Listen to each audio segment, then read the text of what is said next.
Welcome to Neelu's Cookbook. আসসালামু আলাইকুম, সবাই কেমন আছেন? আজকে দারুণ একটা রেসিপি নিয়ে চলে আসলাম। বাদাম রেসিপি। চা বসিয়ে দিয়ে তৈরি করতে পারবেন। চলেন তৈরি করি। প্রথমে আমি এখানে কিছু বাদাম দিয়ে দিচ্ছি। বাদামের সাথে চিনি আর বাদাম একসাথে ব্লেন্ডার করে নিব, একটু গুঁড়া করে নিব।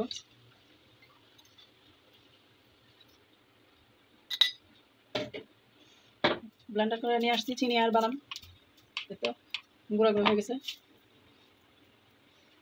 এখন এটার সাথে দিয়ে দেবো আটা। নিয়েছি আটা বা ময়দা, যে কোনো একটা কিছু ব্যবহার করা যায়। আমি নিয়েছি আটা। এখন লবণ দিয়ে দিলাম সামান্য, পরিমাণ মতো লবণ দিলেই হবে। হাফ টিস্পুন বেকিং পাউডার দিলাম। মিক্স করে নেব।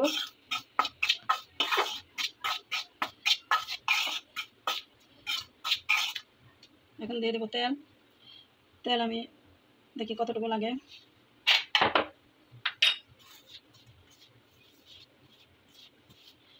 এটার মধ্যে কোনো রকম পানি দেওয়া যাবে না, সম্পূর্ণ এইভাবে মাখতে হবে।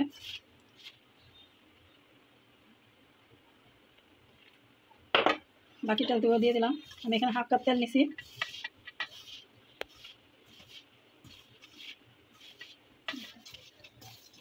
এখানে হাফ কাপ তেল লাগছে 1 কাপ ময়দার মধ্যে। এখন আমি বিস্কিটটা এই ঢাকনার মধ্যেই বেক করব। আমি এখানে একটু তেল ব্রাশ করে নিচ্ছি, একটু তেল লাগিয়ে নিচ্ছি।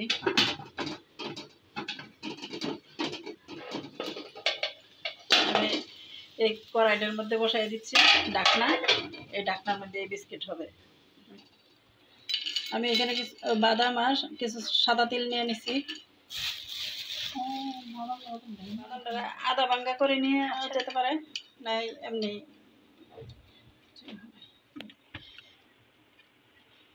বিস্কিটটা দেখুন সে দেওয়া যেতে পারে। আমি একটু এরকম করে নিব।